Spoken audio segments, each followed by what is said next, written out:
저는 성이 성가고 이름은 충기, 성충기라고 합니다.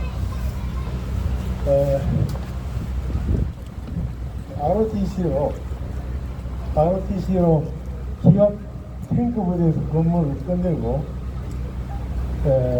삼성 물산에 들어가서 당시에 박정희 대통령의 수출 드라이버 정책에 의해서 5대양 6대주를 누비면서 수출하면서 한 달에 비행기를 10몇 번씩 타고 돌아가는 그런 경력을 가지고 있는 사람인데 몇 가지 얘기를 수출에 무역에 대한 얘기를 잠깐 하겠습니다.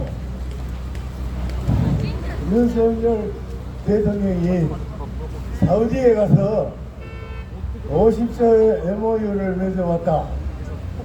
국민들은 50조 돈을 벌어온 줄 압니다. 근데 여러분 MOU를 아십니까? MOU라고 하는 것은 Memorandum of Understanding에서 MOU 의향서입니다.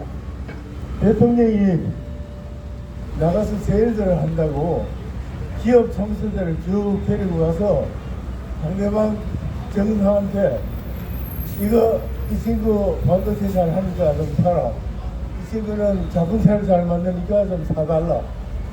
저 배를 잘 만드니까 사달라. 이렇게 해가지고 하면 상대방이 그런 거 안 사. 이게 아니고 해보지.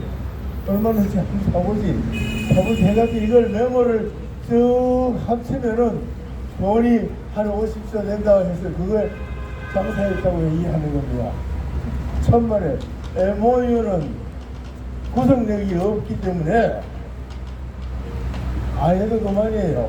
특히 중동 같으면은 신의 뜻에 의해서 안 했다 그러면 그만입니다. 인샬라 그러면 그만이거든요. 근데 그 MOU에서 뭐가 돼야 되냐면 컨트랙, 계약이 돼야 됩니다. 계약이 된다고 해서 또 우리가 물건을 막 만들 수는 없죠. 돈이 없잖아요.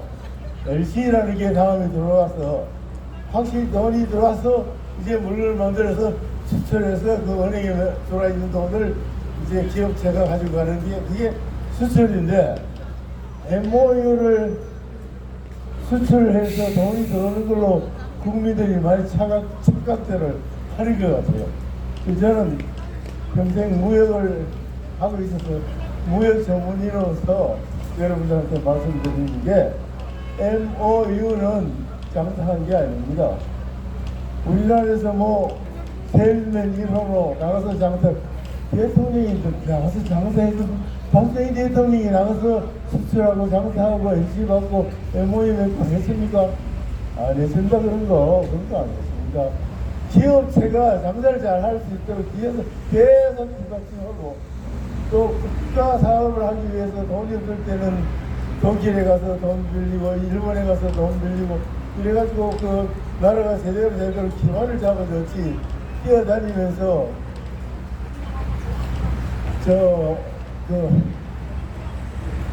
잘 얻어먹고 구경 잘하고 그래가지고 돈 낭비하고 돌아오고 이러지도 안 했어요. 그래서 제가 말씀드리는 거는 MOU는 한번 해보자. 회장이 와서 한번 해보자 하는 메모다. 메모 뭐 아무나 할 수 있잖아요. 그죠? 그런데 한 가지 더 말씀드리시면 그 MOU 50조를 누가 했냐 하면 사우디아라비아하고 했어요. 근데 사우디하고 그 다음에 뭐가 있냐? 부산에서 엑스포 하는데 경쟁이 붙었어요. 사우디하고 엑스포 박람회를 하는데 경쟁이 붙는다. 50조를 해볼 의향이 있는 사람한테 봐야 합니다. 근데 그 바이아를 잘 구슬러가지고 50조가 계약이 되고 또 LC가 되고 해서 돈이 더 해야 되는데 그 바이아하고 합쳐가지고 박람회 니네들 하지 말고 우리가 하겠다 해가지고 경쟁을 해가지고 차였죠. 박람회도 안 되고 MOU가 현실화 될지 안 될지 모르는 그런 상황이 돼 있다. 이런 걸 이제 좀 아시라 하는 얘기고 그다음에 하나 더 말씀드리고 싶은 건 그 부정선거 하는데요. 제가 볼 때는 이렇게 합니다. 학생이 여기 맨날 60점만 먹는 학생이 이번에 또 시험을 봐서 60점도 안 되면은 낙제 학교에서 이제 퇴학당할 지경에 놓여 있는 학생이 있다고 합니다. 그래서 어떻게 했냐? 결심을 해가지고 교수실에 창문을 부수고 들어가서 교수실에서 시험 답안지를 훔쳐 나와가지고 밤새도록 달달달 외웠어요. 그래가지고 그 다음날 시험을 보는데 이 바보가 그렇게 했으면 한 65점 정도 나오도록 시험 답안지를 써야 되는데 이놈이 100점 나오도록 써내버렸단 말입니다.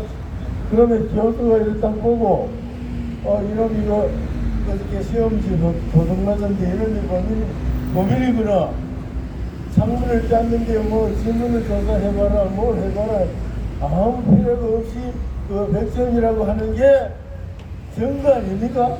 다른 거 증거 필요 없죠.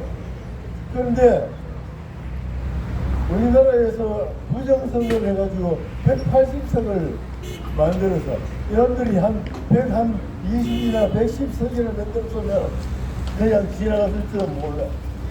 어떻게 카닝을 해서 시험을 그렇게 180석을 가지고 갑니까?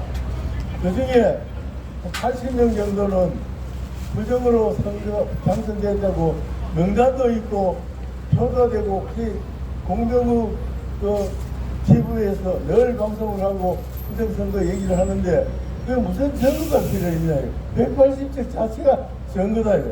그러면 제가 말하는 건 대통령이 새로운 정권이 가지고 당선됐으면은 그 80명 가짜 국회의원들을 다 불러요.